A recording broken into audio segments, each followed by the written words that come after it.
The drought is over. But why do you look like you want to cry?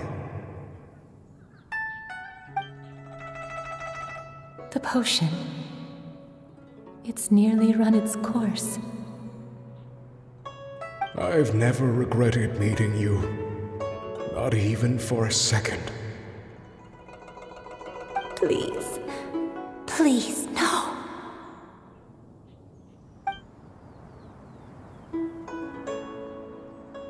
Have you forgotten? This is the world you left behind. One of gentle breeze and morning dew, perfectly straddled betwixt the realms of heaven and earth. This is your home. This is where you belong. You should have never left. The you of the past, the me from not that long ago. We should have never.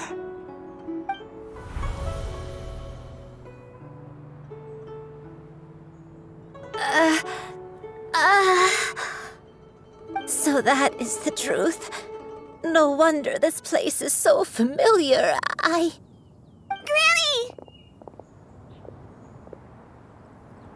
Are you okay? Cloud Retainer. Your memories have returned? Wait, did you just call her by her full name? Does that mean you already knew each other? Yes. I now remember everything. Everything. Granny, please don't cry. I'm here. I'm here. Oh, don't worry, my dear child. Granny is fine. I'm so sorry, everyone. You've gone to so much trouble on my behalf. It's all come back to me now. The most important thing that I had forgotten was the truth of what I once was.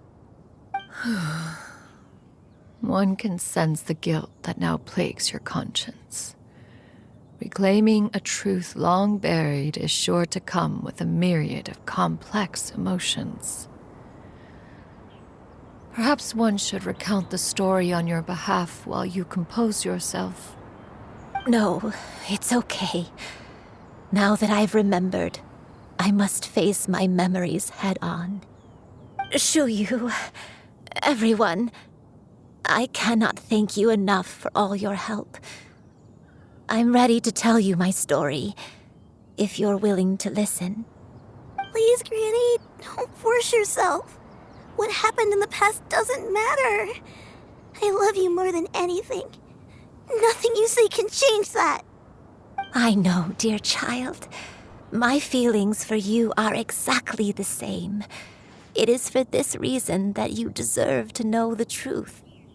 Some time ago, I made a terrible mistake. One for which I could never atone. Is this the sin that you mentioned in Joyun Karst? What happened?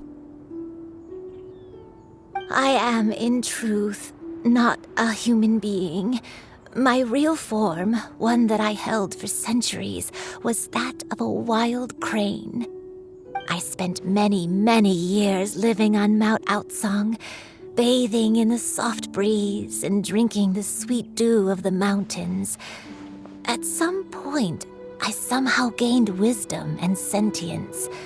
The Lord of the Mountain, Cloud Retainer, became aware of my existence and began to share many stories with me. She even passed on the secret of cultivation to me. Though she never took me on as a formal disciple, I always saw her as my master. Whenever she took out her tools to work on mechanisms or new inventions, I would also stand next to her and watch.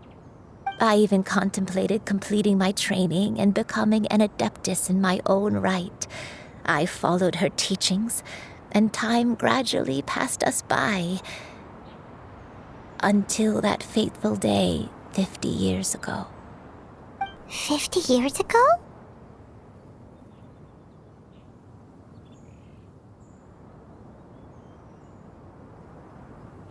That's right. Master regaled me with many stories of her past deeds. From them, I learned how she had saved people from a similar crisis in the past.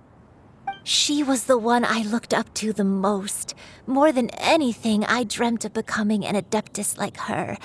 I wanted to travel the land like she had, relieving suffering wherever I went. But I was still far from being a real adeptus. I possessed no ability to take on human form and fit in with the crowd.